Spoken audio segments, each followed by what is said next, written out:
Chapter 18, Unnatural Causes. That job had strange written all over it. Hope. Finally, I'd found another mare whom I respected and admired, and who respected and maybe even admired me in return. One who was attracted to mares, and who I could believe was at least a little physically attracted to me. We weren't in love, we barely knew each other, but there was the possibility of love. There was, in a word, hope. The last 16 hours had made for a very long day. As much as I would have loved to spend the next several hours with Homage, she had realised straight away that I was in no shape for anything but sleep. She had sent me off back to my suite, where Velvet Remedy had putted and tusked about my wounds, and so I'd fallen into a dreamless sleep out of sheer exhaustion. I woke up very late in the morning, hungry, and for more than just food. Velvet Remedy had already awoken, and disappeared to the shops to get the best caps for everything Calamity had decided to swipe from the ruins of the Red Racer factory and the Ministry of Morale hub. Most of what Velvet and I had scavenged was intended for our own use, food and ammo mostly, as well as the poison glands I cut out of the manticores. After what she'd been through, I decided to allow the sea blue pony to keep my poison dart gun. I had everything I needed to create another one once we returned home. Calamity had seen the purchase of a workstation, currently very disassembled, which he would install at Junction R7 when we arrived, which, thanks to the part needed to repair the Sky Bandit, shouldn't be more than a few days. I wasn't about to leave until I had the chance to spend quality time with Homage. Out of more than curiosity, I tuned my pitbuck to DJ Pony station and listened to the music playing while I cleaned and groomed myself. Homage had already begun to integrate the new music into DJ Pony's playlists. That unusually upbeat song about mending friendships, which Homage and I had danced to, was playing while I cleaned my teeth and tried to work out all the tangles out of my mane and tail. Hoorah! DJ Pony's voice thundered over the airwaves as the song ended. Celestia and Luna bless up, we have new music! And with that new music comes the new news. Ready for this? Last night, our Wasteland survivor... My telekinesis imploded, dropping everything I was floating. That kid from Stable 2 found and rescued the good folks of Gutterville. And what horror did she save them from, you ask? A psychotic ghoul scientist who's performing experiments with Taint and who had bred himself a small army of manticores. That, folks, is what they mean by crushing 2 rad roaches with 1 hoof. She not only saved the lives of over 24 ponies, but she solved Manhattan's manticore problem too. I dropped my head into the sink, letting out a whimpering sigh. My reputation was totally out of control. I barely heard the door to my suite open as I anguished over what ponies would be thinking and expecting of me now. Part of me swore Homage just liked making me squirm. Hell, you see the kid. Tell her to stop by and visit. Old DJ Pony wants to give her a big kiss for that one. My head shot up, catching my horn painfully on the faucet. Ow! You do know there are more civilized ways to drink water than slurping it out of the sink, right? Velvet Remedy's voice rang out from the other room. Wincing, I touched my horn, looking at myself in the mirror, then turned to Velvet. She was pulling a small red wagon behind her, loaded with supplies and dresses. I stared at the rather fancy and elegant gowns. I thought we would want to look our best for DJ Pony, she stated simply. Crap, I'd forgotten about Velvet Remedy's impending audition. Don't worry, I know your size. I've wrapped you in bandages often enough that I ought to. I felt myself blushing. Velvet Remedy floated a pair of dresses, both simple yet graceful, towards me. They'll look perfect on you. Trust me. The one on the right will really bring out your eyes. The one on the left will beautifully complement your mane and tail. Which one should I wear then? Up to you. Or, if you want to be mysterious, both. Find an excuse to step out and change halfway through the evening. Velvet Remedy smiled brightly. Go on, take them. A girl can never have too many dresses. I nodded and floated them to my bed with care, then jumped and gave Velvet Remedy a hug. Thank you. Oh, think nothing of it, dear. She whinnied kindly.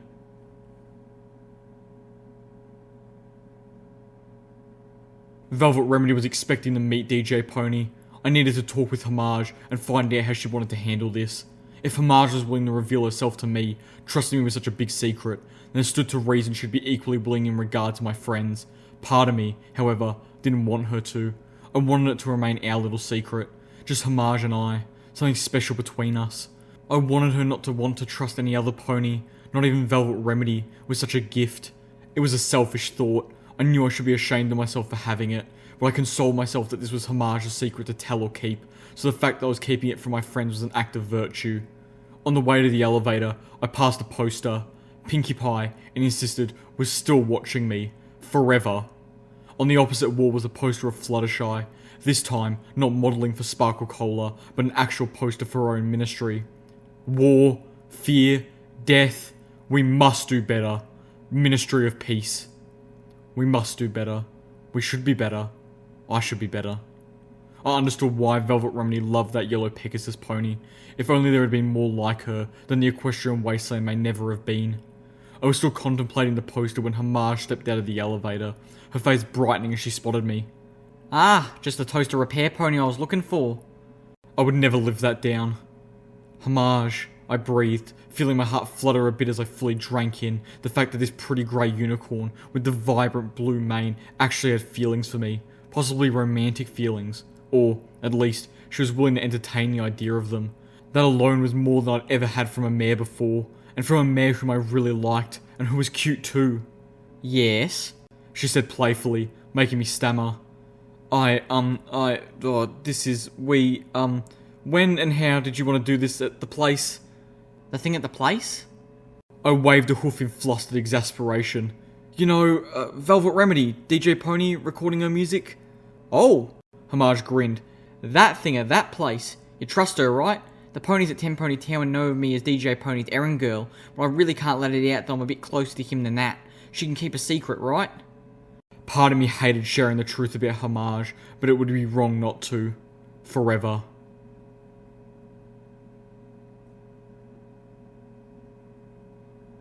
You're DJ Pony? Homage smiled, clearly enjoying Velvet Remedy's disbelief.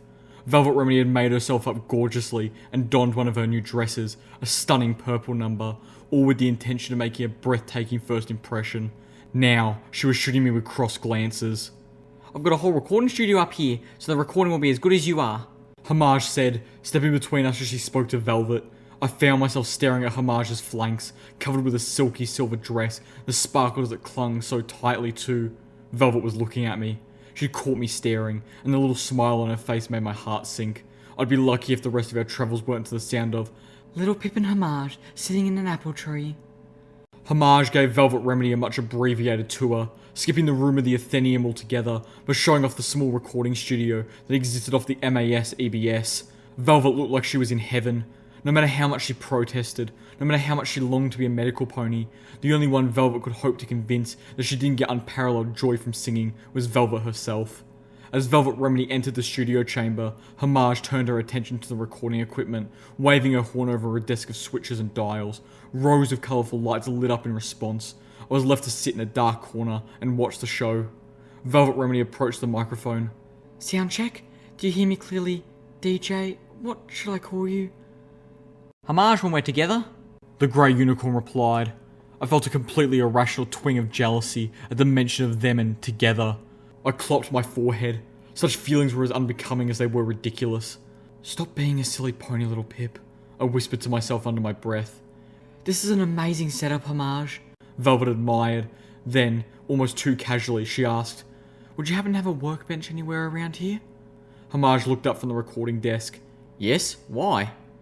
Oh, good. Little Pip has a project and she needs a private workspace. Velvet Remedy claimed. Now I felt really stupid for having felt that involuntary twinge. Even on the verge of giving a performance that would be heard Equestria-wide, Velvet Remedy was thinking about helping me. I suspect the project will take her all night. Velvet purred conspiratorially. It's alright if she spends the night with you, isn't it?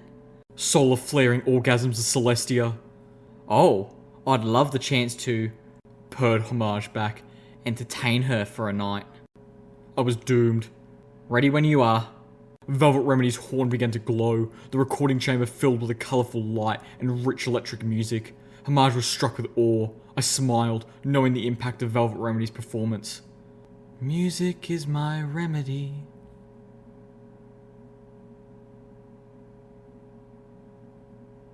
"4 hours later, Homage and I strolled the mall of Temponi Tower.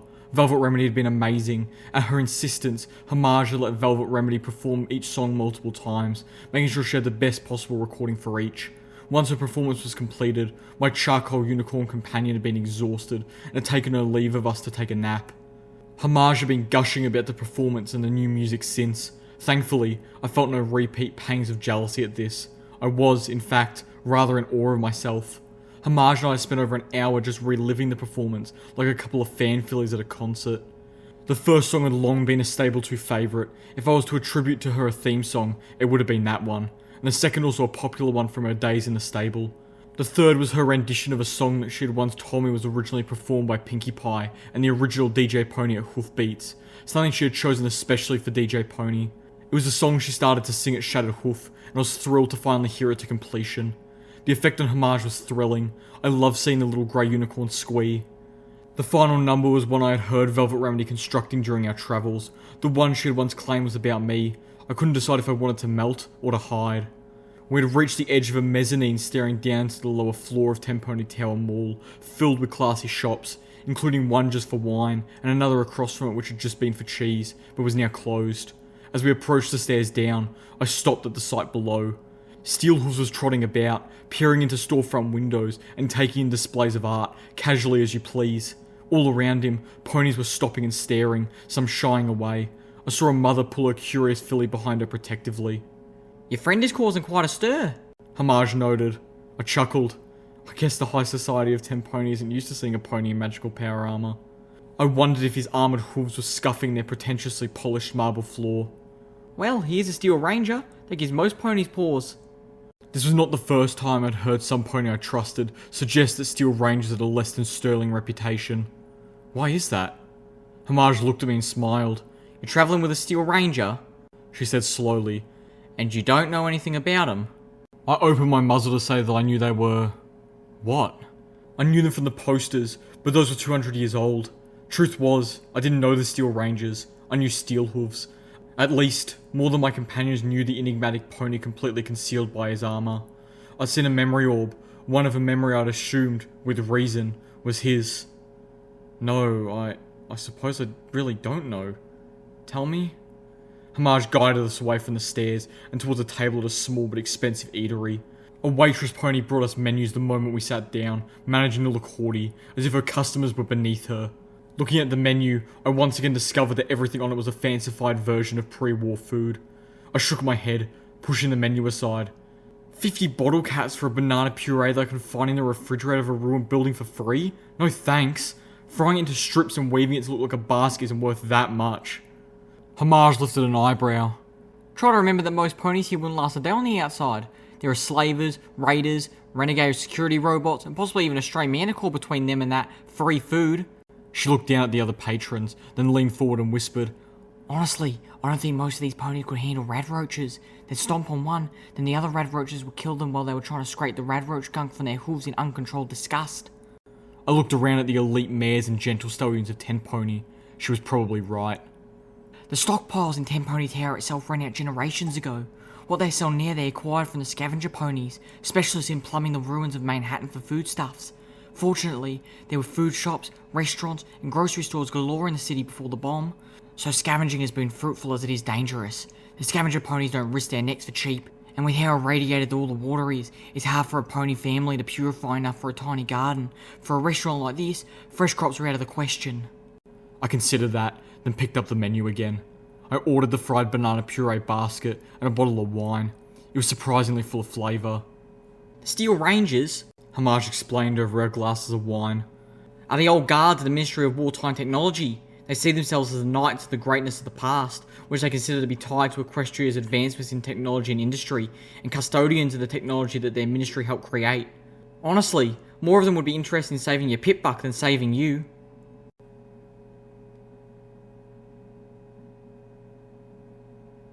After lunch, I treated Hamaj to an early evening at the spa. The last time I'd been had been so utterly delightful that I had to share the experience with her. Hamaj had asked that the small radio in the spa be tuned to DJ Pony's station.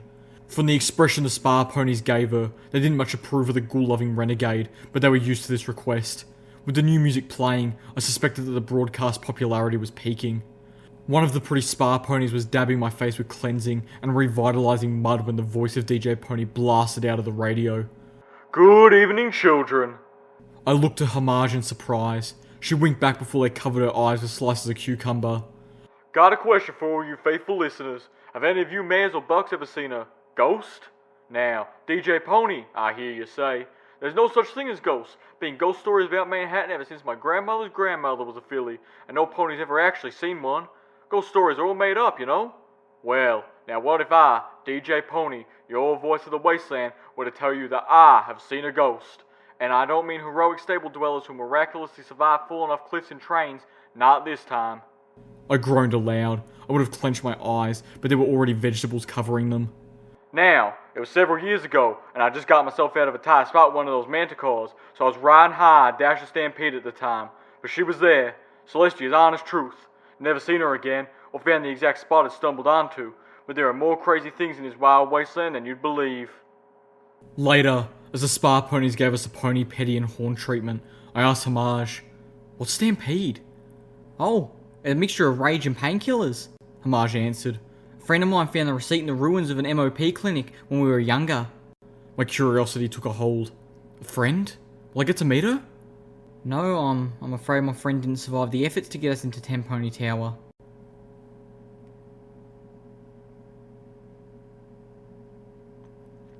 I felt amazingly refreshed and relaxed. Our time in the spa had been pleasant and intimate, and I had high hopes for the rest of the evening. As we stepped out of the spa, Homage leaned close and whispered, Had that last bit pre-recorded. It's a good idea to be seen in public occasionally while DJ Pony is live on the radio. I nodded, staring at her just a little. The mud bath had been the first time I'd seen her wearing neither a dress nor a spa robe. Her cutie mark looked like it could be either a speaker or a megaphone. Either way, it was perfectly appropriate to her, and I could see why she chose to keep it private through dressing finely. If anyone suspected she was more than just DJ Pony's errand filly, the cutie mark was all but the giveaway. 3 little ponies galloped up to us, 2 colts and a younger filly. The youngest had tears in their eyes, the colt trying to hold his back, while the filly was blinking tears away with a hopeful expression. I heard Homage moan at their approach. Miss Homage, The oldest called out as they drew close. DJ Pony says that Daddy tried to rob the heroine of the wasteland, and that's why he's in jail. Is it true? Did he really do that? Daddy wouldn't. Oh, fuck me with the moon, sun, both of them, rape me hard. Homage looked, if anything, even less comfortable, but she stood by the truth. Yes, children, I'm afraid he did. But he's really sorry, I interjected, even though I knew the only thing Monterey Jack was actually sorry about was that it put him in a bad place. And I'm sure they'll let him go, I paused, wincing as I chose my words, speaking more slowly. I know the stable dweller is really upset to see him in jail. Will she save him? The little filly blurted out with so much hope in her voice and nearly knocked me over. Why would she do that? Her oldest brother retorted. He threatened her and tried to rob her. I looked at Homage hopelessly. They ain't gonna let him go, said the middle brother. They're gonna hang him in 2 days.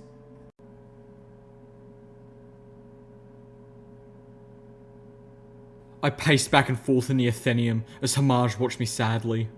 You can't interfere. Oh, yes I can. Homage gave me a melancholy sigh. I understand why you feel you should, even if he did lay his own hay, but from what you said, it doesn't really sound like he wants to be helped. I snorted. Then I'm not going to leave it up to him. He has 3 children that need looking after. They need to come before his twisted up code of honour. Lil Pip, Homage whimpered. We've just met. I don't want to lose you already. I stopped, shocked. Lose me? In exasperation, Homage pointed out. If you do anything and survive the guards with their battle saddles, you and your friends will never be allowed to step foot in 10 Pony Tower again. I turned and looked into her eyes. They were glistening, ready to cry. I'll be with you, always. Pretty much wherever you go. Just tune in to DJ Pony and I'll be there. But you won't be able to be here with me. I fell back to my haunches as the weight of what I'd be sacrificing descended fully upon me. Night was falling as I walked slowly along the Celestia line. Velvet Remedy and Steelhooves walked in line behind me. Calamity was flying scout. All I had told the others was that I was going for a walk. Every one of them insisted on coming with me. Only Velvet Remedy asked if there was a reason why, and she did so in private. She could tell I was distressed, and she was alarmed that I was not spending the evening with Homage. Calamity, I think, was looking for an excuse to stretch his wings. Steelhooves simply fell in behind me without comment. I felt he would go anywhere I did, and I still had no idea why. Truth was, as much as I wanted to spend the night with Homage, I was too messed up inside to enjoy it. I needed fresh air. I needed to clear my head. I needed a distraction. Fortunately, the grey unicorn had not only understood, but it encouraged me. Velvet Remedy's horn provided light. I didn't even need the light from my pit-buck. The quiet of the night wrapped us like a blanket, punctured by the occasional distant screams or gunshots. Each time, Calamity swooped away to investigate. Sometimes, he came back with reports of scavengers fighting off wild animals. Most of the time, he returned no wiser than before. Once, his disappearance was followed by several little thunder cracks. I knew the sound of his battle saddle by heart. I heard no return fire, but we all stopped and waited and worried all the same. It took him a quarter of an hour to return, and when he did so, he was laden with sacks of pilfered goods. "Raiders' nest, bunch of earth pony raiders with spears and sledgehammers," he explained with a grin. "No pony expects a Pegasus." He landed and passed me a sackful of metal apples. They didn't have no ammo either, but they had these. Steelhooves offered to take the grenades. Of the lot of us, he was the only one who actually had any skill with the things. "One of these days, we gotta get you something that don't do splash damage." Calamity passed another sack, this one clearly holding a square box with beveled edges inside, to Velvet Remedy. "The medical kit they had was locked, so I just brung the whole thing." Brought? Velvet Remedy corrected as she took the sack. "That's what I said." Velvet rolled her eyes to me before slinging the sack over her, clasping it to her saddlebag harness. There was no rush in opening it. I could pick the lock when we reached the next 4-star station. Presents delivered. Calamity flew ahead again.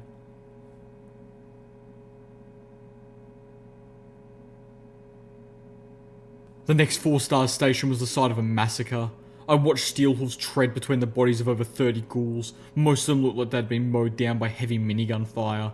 Powerful explosions had torn holes in the walls of the station, and the homes that had been built into it and around it. The place was rank with the wet smell of ghoul corpses. The buzzing of flies was a constant drone that reminded me of the high whine of Sabletooth's lights. Velvet Remedy had fled up the line about 300 yards, unable to stomach this. Calamity was looting the bodies. "Rotting Tails Group," Steelhooves finally announced, long after I'd come to the same realization. He kept his deep voice neutral. I wished I could see his expression behind the mask. "Steelhooves?" I asked cautiously. "Are you alright?" "Why wouldn't I be?" he asked, again keeping his voice neutral. Too neutral. He was refraining from something. Whether it was laughing in joy or raging in offense, I couldn't guess. "How about you? You're not indulging in the looting, I notice. As Calamity would say, it's not like these creatures are using anything here anymore. Might as well go to our use." To Steelhooves, looting ghouls was okay, but looting steel rangers was not. I didn't like that. Although, with consideration, I had to admit to myself that I'd probably react considerably worse towards the looting of the bodies of stable dwellers. "I'm going to burn them," I announced. "As soon as Calamity is done scavenging, if you want, you should join him in that." "Interesting," Steelhooves intoned, but remained with me. I found his reaction to my reaction as interesting as he apparently found my reaction to be. As morbid and repulsive as the setting was, I decided to attempt to fathom our new friend. "I heard about the Steel Rangers.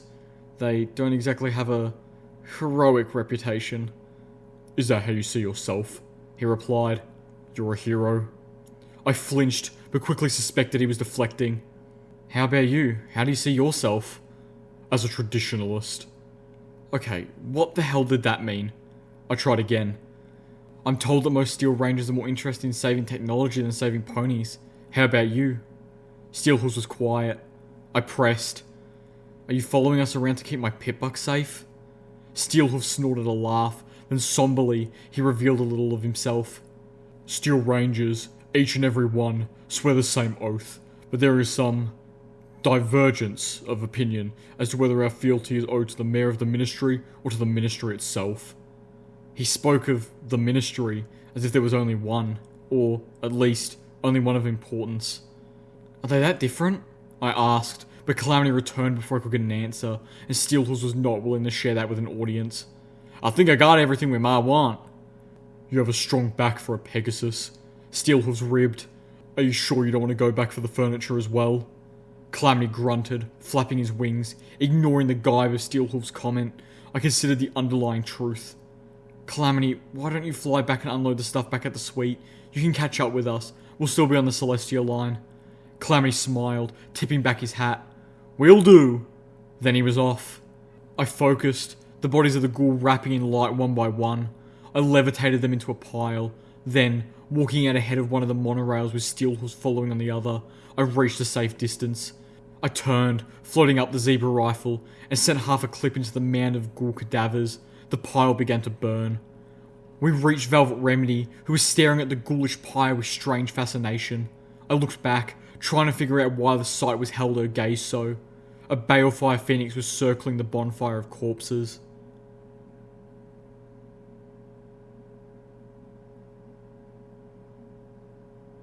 Repeating message.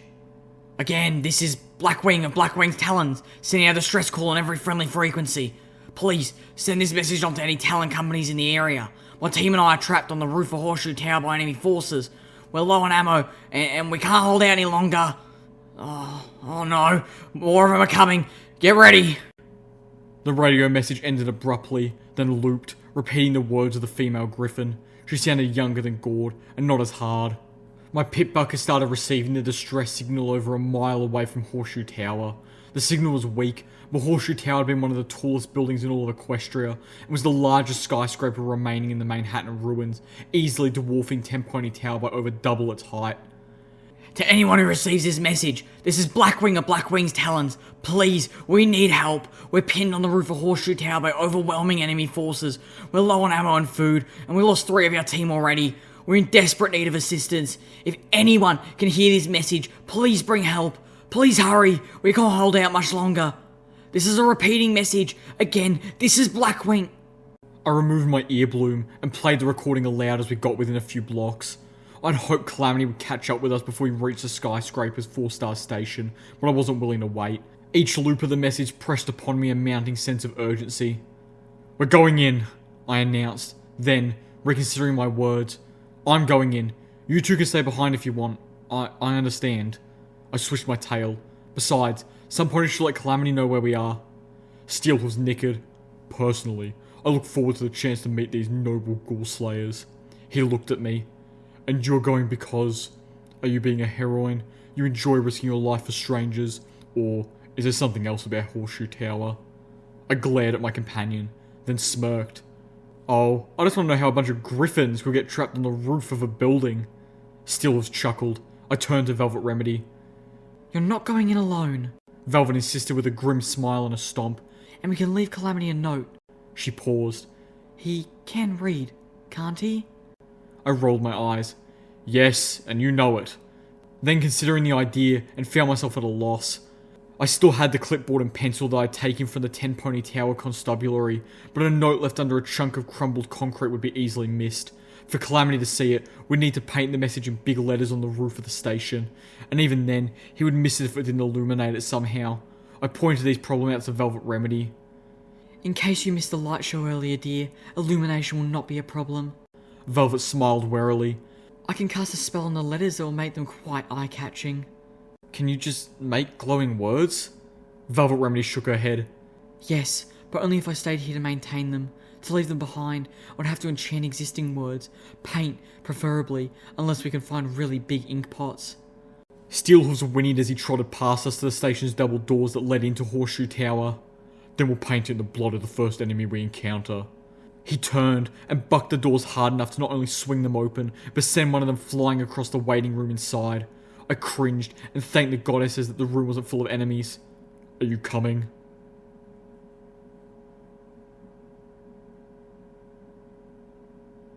I helped Velvet Remedy step over the body of a griffin, his bulk nearly doubled by a twin minigun battle saddle that was still strapped to his corpse. It was the first battle we had found that wasn't centuries old. The floor was still littered with bullet casings, making walking about treacherous. I couldn't tell what killed him. That worried me. It worried me even more when Velvet Remedy diagnosed it as natural causes, her voice loaded with disbelief. "At least we know they came this way," Steelhooves observed. I was beginning to worry there was no way up. Much of Horseshoe Tower's interior had collapsed. Stairwells had crumbled, hallways had caved in. The entire building had become a maze, forcing us to weave in and out of rooms in order to make it from one end of the hallway to the other, making us go down a floor to find stairs that would take us up too. Ahead, we could hear the spray of water. My pitbuck started clicking softly. The only way to get to the next set of stairs was through a collapsed section of wall between 2 bathrooms. The building's water talisman was still pumping water through the shattered pipes. The water was alive with low levels of radiation. The balefire bomb had probably irradiated the talisman itself. I checked with Velvet Remedy, making sure we had enough Radaway with us. The radioactive shower would be minor, nothing worth getting concerned about, but if this was a sign of bigger problems ahead, I wanted to be sure we were prepared. Holding my breath, I pushed my way through the spray as quickly as I could.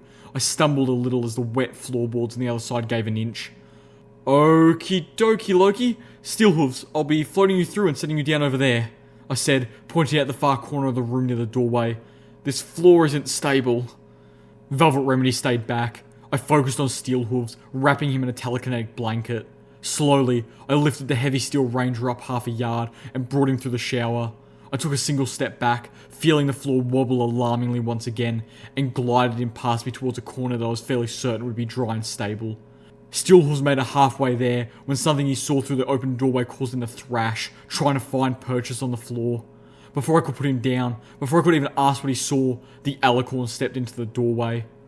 My levitation magic imploded as I gasped in shock. Steelhooves dropped hard, turning the fire at the alicorn, and the floor gave way beneath him. Steelhooves dropped out of sight. I heard splashes beneath. The alicorn took a step forward, looking down at the hole, and the rest of the floor collapsed. The alicorn tried to thrust out her wings to fly, but they struck the sides of the door frame and she fell into the floor below with him. I found myself standing on a wet, sagging plank jutting out over the floor below like a diving board, which was appropriate since the floor below was a swimming pool. My pip-buck started clicking with great enthusiasm. Scrambling on the floor debris, the alicorn thrashed, her horn beginning to glow. Steelhooves was nowhere in sight, having surely sunk to the bottom. I wished for the bag of grenades. I had to act fast, but my mind wasn't thinking fast enough. The alicorn would have a shield up before I could figure out what to do. Kablam! An explosion right next to my head blew out my eardrums. The world became a strained, high buzz. I immediately lost all sense of balance, tumbling from my position. I landed on a floating chunk of flooring that immediately began to capsize. I grasped the chunk of floor telekinetically, letting out a scream I could feel but not hear. Focusing had become excruciating. In front of me, I saw the alicorn floating in debris and blood. Velvet Remedy had blown a large chunk of the creature's neck away with the combat shotgun. It wasn't dead, but it was a race between blood loss and drowning as to which would finish her off first. I watched in horror as it began to heal, the wounds slowly closing. They fucking regenerate? That was not fair. This was not okay. With a flash of anger, I started telekinetically grasping jagged, floating bits of floor and jabbing into the alicorn's neck until I had crudely sawed it off. The creature began to sink beneath the reddened, radioactive water.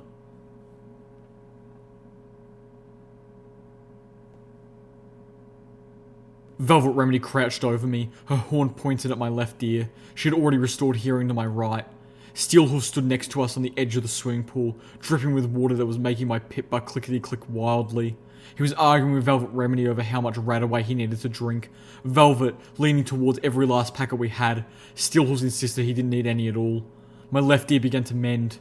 "We don't have time for this," Steelhoof stomped, cracking the tiles under his armoured hoof. "Those creatures always travel in groups." Then, take the rat away and stop being a baby. My shotgun surgeon spat back, glowering. Seriously, do all my patients have to be so difficult? I wanted to point out that I was laying there, being very non-difficult, thank you. Steelhooves bristled at that. Finally, I spoke up. "Steelhooves, tell her." Both of them turned to stare at me, or, at least, I assumed Steelhooves was staring at me. His visor was pointed in my direction. Tell me what? Velvet asked slowly, then, turning to Steelhooves. Tell me what? Steelhooves was silent. I sighed. Look, if I was able to figure it out, so will she. She's smarter than I am. I could tell Velvet was forcing herself not to react to the compliment. Steelhooves finally relented. "I'm a ghoul." Velvet Remedy, to her credit, didn't take a step back, didn't even gasp. She was just strangely quiet for a while. Long enough that I would have worried I'd lost my hearing again if it wasn't for the drip, drip, drip on the tiles underneath the Steel Ranger. "Radiation is regenerative for ghouls," Steelhooves admitted. "I was more in danger of drowning." In truth, there had been very little danger of that with the rebreather and his magically powered armour. Of course, I realised, feeling slow and stupid, the alicorn was regenerating because she was in the pool. Radiation must affect them the same way. Well then, I guess you won't be needing the rat away. Velvet Remedy concluded casually, slipping the packs back into one of her open medical boxes.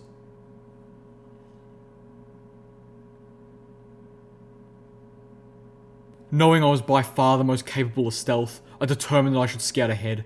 I spotted the Alicorn's two sisters in a room on the next floor.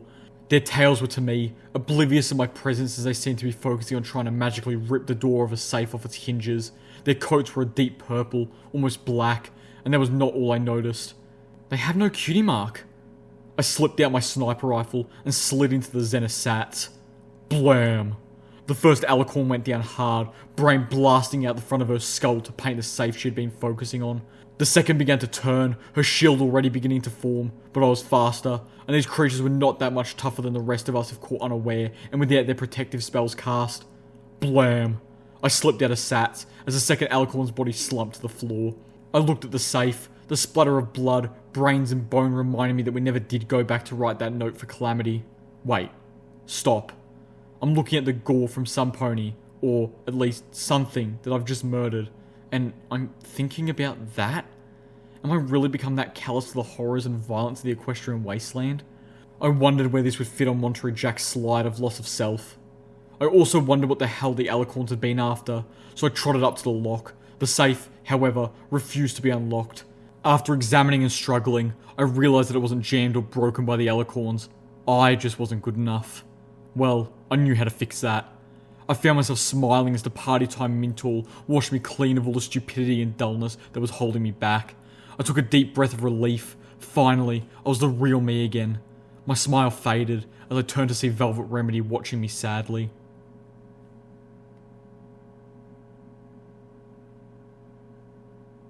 Three more Alicorns stood on the other side of the gaping divide. At least 5 internal floors had collapsed, leaving a honeycomb of half rooms ringing a massive pit. Motes of debris and ash floated in the void between us. Steelhooves opened fire with his grenade machine gun, taking out one of them, and all the rooms around her, before she could fully erect her shield. The two others lurched themselves into the air, spreading their wings as their shields bubbled around them. I gave a prayer to Luna and floated out a memory orb, making sure it was the one of Pinkie Pie's last party, and not the one I'd retrieved from the safe 7 floors below. I began levitating the orb towards the closer of the two. The Alicorn let out a wicked, bitter, and majestic laugh that echoed off the walls of the pit. Using telekinesis of her own, she knocked it free of my telekinetic sheath and hurled a chair. The orb containing the memory of Pinkie Pie's last party plunged into the depths below, bounced, rolled, and disappeared through a crack. Lost forever. The dark purple-coated Alicorn's voice rumbled with undeniable superiority. Do you think we are fools? We remember how you killed us before. Oh, we are so fucked. Run! I yelled, turning tail and racing towards the stairs. Velvet Remedy and Steelhooves galloped after me, overtaking me as I charged up the stairwell and turned into a hallway. Turning, I ordered Steelhooves to collapse the entrance behind us. His grenade machine gun was useless against the shield of Alicorn, but more than a match for the crumbling structure we were in. Concrete and wood rained down in a thunderous cloud of dust. What happened? Steelhooves demanded. Panting, I explained. There's some sort of telepathy involved. My fears had been proven true. Not just between the ones that are together, all of them. Every time we kill one, they learn from it. I wouldn't be able to trick them the same way twice. Our plough brought us time, but not much. I could hear them on the other side, clearing a path to us. With a flash of light, one of the Alicorns appeared right between us. They can teleport too? Velvet Remedy blurted, finally reaching the same level of hateful disbelief I felt towards these creatures. The Alicorn herself seemed a little surprised. Apparently, teleporting into some place you can't see was tricky work, even for these creatures. I don't think she expected to be this close. Too bad she hadn't appeared a yard to the other side, stuck herself in a wall. But no, we couldn't be that lucky. Or could we? I realised something very particular. The Alicorn's sphere of shielding was at full strength, but she appeared literally in the centre of us. Parts of each of us were inside the barrier, including Steelhooves' metal rear end. The Alicorn began casting a spell. I felt a very tight grip around my heart. My hooves began to tingle. A heart attack spell? Feeling panic well up inside me as my heart struggled to beat, I suddenly knew how these creatures had killed the griffins through natural causes. Move! I yelled as I telekinetically grasped the sack of grenades. Steelhooves dashed forward, leaving the grenades inside the sack. Without opening it to reveal the contents, I focused and tried to pull as many of the pins as I could. Unfortunately, moving objects I couldn't see directly was as difficult for me as teleporting into an unknown space was for the alicorn. I managed to pull the pins on 3 before I backed out of the shield. The alicorn looked questioningly down at the sack as it fell to her feet. Her shield contained the explosion quite effectively. It was a gory and brilliant sight.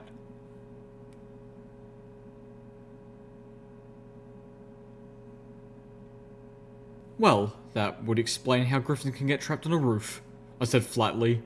We had to fight through 4 more of the creatures before we made it to the roof. The combination of my stealth and Steelhoof's massive firepower kept us alive, but it was getting harder. They were all alert for us now, and seemed to be coordinating their defences. We had to run any time they got their spells up, and we were not fast enough to take out more than 2 before the others were able to cast their shields. On the roof of 4 more alicorns, they were sitting, frozen, at the 4 corners of the building, their attentions focused inwards. Instead of surrounding themselves with a sphere of magical protection, they were cooperatively maintaining a hemisphere of magical force that was keeping the 3 griffin mercs caged. "New one to me," Steelhooves muttered from beside me.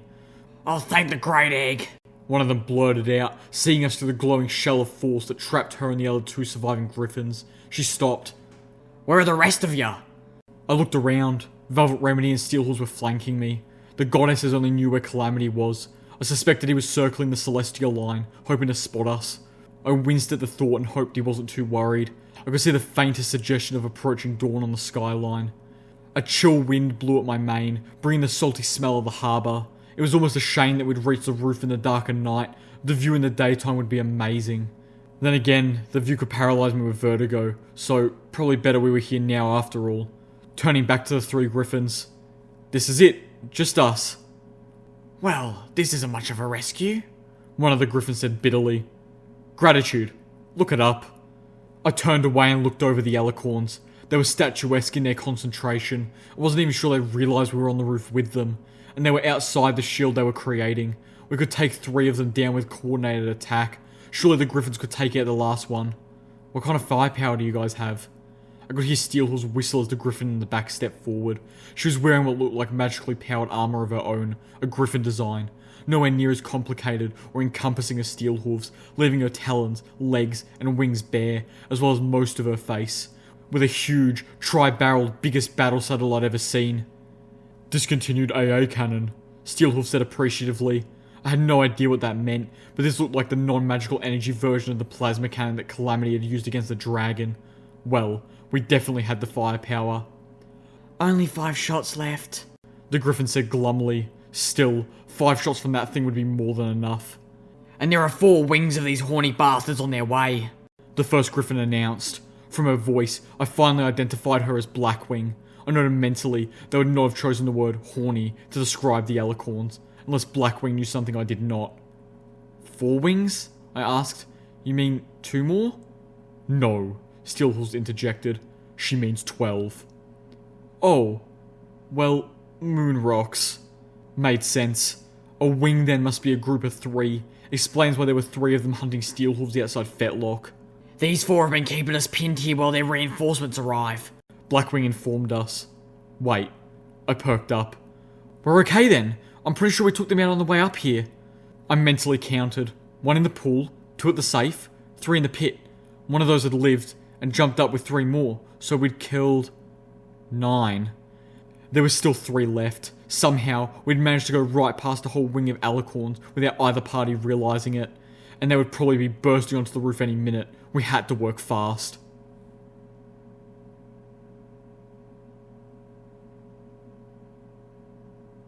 I quickly laid out the plan, and everyone started taking their positions. As they did, I couldn't help but voice my suspicions to Blackwing. "What is it that you mercenaries were after in this place that these creatures want so badly?" "Codes to crack a safe in the Ministry of Image on Ministry Walk," Blackwing said, surprisingly forthcoming. "Safe contains an artifact their employer would really like to take possession of. Turns out the goddess these monsters serve wants it too." "What kind of artifact?" I asked as I levitated out little Macintosh and checked the load. I was going to use a magic bullet for this, just to be sure. "The Black Book. Well, the Black Book of something or other. A tome of some of the foulest zebra magic. Stuff that can tear a pony's soul apart, they say. Or raise spirits from the grave." Necromancy. The very thought that such spells and powers actually existed gave me a nightmarish chill. To my knowledge, no pony had ever used such dark arts. It was horrifying to imagine that the zebras actually could. Necromancy wasn't even supposed to be real, just a horror story to scare young fillies at slumber parties. If this was the sort of foulness the Ministry of Image was casting their nets to catch, the purging of books took on a whole new and terrifying light. I began to wonder if the purpose behind the confiscation of ideologically incompatible books wasn't, at least in part, a smokescreen for this. Because by the goddesses, you couldn't tell the public that the zebras had necromancy, much less that the books on the stuff were slipping into Equestria. The notion of zebra necromancy breathed an uncomfortable new dimension into how being on the fringe of a megaspell event turned ponies into ghoul ponies and zombie ponies. While I was talking to Blackwing and pondering the implications of the Black Book, Steelhooves and Velvet Remedy were discussing our foes. I caught the end of the conversation. Don't all have the same spells. Only the deep purple-coated ones like the wings below can teleport. Steelhooves explained to her. The midnight blue ones. Invisibility. Velvet Remedy interjected. Oh yes, I remember. The dark green ones? I haven't seen them do anything the others can't do. Steelhooves walked up close to one of the statue-like alicorns and took a closer look to its coat, a forest green so deep it was nearly black. Until now. Butcher, the griffin with the heavy gun, stood at the ready in front of the farthest alicorn. Steelhooves locked onto the one on my left. Velvet Remedy had her, formerly my, combat shotgun hovering an inch from the temple on the one on my right. I floated a little Macintosh between the eyes on the one in front of me. On the count of 3. 1, 2... In a thunderous crash of gunshot and explosions, 3 alicorns went down. So went the shield. The last alicorn immediately sprang to life, alert and... The griffin's supergun let out a boom that could be heard from the moon. The 4th alicorn was simply no more. Blackwing swooped forward and took me in her talons as the other's lightly encumbered griffin scooped up Velvet, taking off into the air. I threw a telekinetic sheath around Steelhooves, carrying him with us. The last griffin took off, circling to cover our tails. We were a few blocks away when the last 3 alicorns burst onto the roof. Part of me wanted to laugh tauntingly. Then, they reminded us that they could fly too, and unencumbered. They were much faster and more maneuverable. Wrapping themselves in magical shields, they swooped to close the distance. I closed my eyes, trying to force my PTM-enhanced brain to think of something. For the first time, party time mentors were failing me. Well now, y'all look like you can use some help. Only once before had I ever been so happy to hear Calamity's voice, and that was when I was facing a dragon. I opened my eyes, staring to him thankfully. I hope you have a plan, cause I got nothing. Y'all just follow me. Calamity smiled and shot out ahead of us, dropping altitude. Turns out, the one direction that heavily laden griffins could fly even faster than alicorns was down. They gave chase, but we were pulling ahead. Unless we're diving for a mattress factory, Blackwing squawked. This will be a really short trip. I glanced back. There was a good distance between us and the 3 creatures, now only visible as glowing bubbles of sickly green energy that zipped through the sky towards us. Start pulling up now, Calamity called back. Does he have any idea, the griffin carrying Velvet grunted, how hard it is to pull up at this speed, carrying this much weight? I could see the street coming up fast as we began to level. I smiled, thinking of just how much junk Calamity had a habit of scavenging. I had no doubt that the answer was yes. The 3 griffins finally pulled straight with only yards to spare, skimming over the tops of the taller wagons. I felt a hoof drag along the top of the passenger wagon. The alicorns were beginning to close the gap. Lightning ripped from one of their horns, shooting past us. Up ahead, the street ended in a massive parking lot. Rows upon rows of delivery wagons were lined up before a long building. With the exceptional visual clarity provided by Party Time Mentors, I was able to make out a logo on the roof of the building as we approached it. A filled-in, black Omega symbol with a white earth pony seeming to levitate a package on her back. I suddenly realised the plan. An eye blinked before Calamity started shooting. I turned on my eyes forward sparkle, making a quick scan for life down there. I only had a moment, but at least I had Party Time Mentors bursting my keenness and judgment. All I was seeing were red blips scurrying about below. Probably rad roaches. I could hear a series of pops as we shot past the delivery wagons and over the rooftop. The alicorns were just reaching the parking lot, moving too fast to stop, when the delivery wagons exploded like megaspell bombs in extreme miniature. The first explosions instantly set off the rest, and 3 city blocks erupted in a vibrant cascade of insanely coloured light.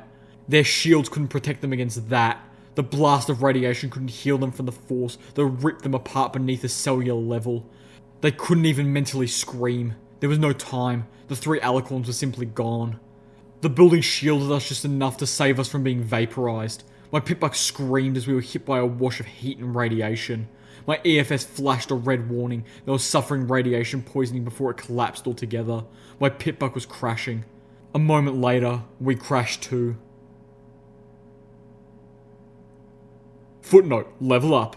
New perk, Mighty Telekinesis, level 3. Your telekinesis is Twilight Sparkle tier.